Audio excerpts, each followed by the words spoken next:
Some foods that are safe for you and me might not be safe for our pets. Today's question for our pet vet on call. I've heard that onions can be harmful for dogs. Is that true? Yes, it is. All onions and garlic are considered toxic to cats and dogs, and it's the same compound that makes us cry when we cut an onion, but the side effects in cats and dogs is much more severe.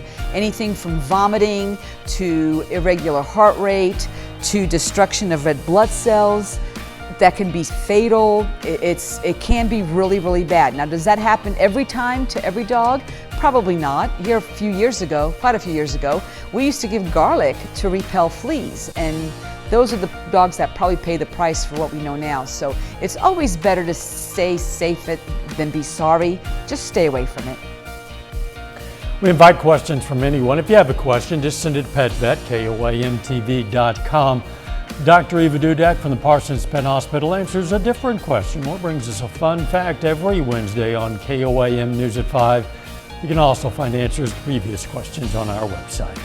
All right, let's check out our picks of the litter for the week.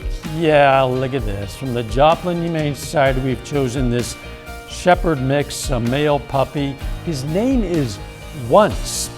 And from the Southeast Kansas Humane Society, another youngster, this female kitten. She's a domestic short hair named Kanga. If you're looking for a pet, why not at least check out your local Humane Society? They have a lot of options for you.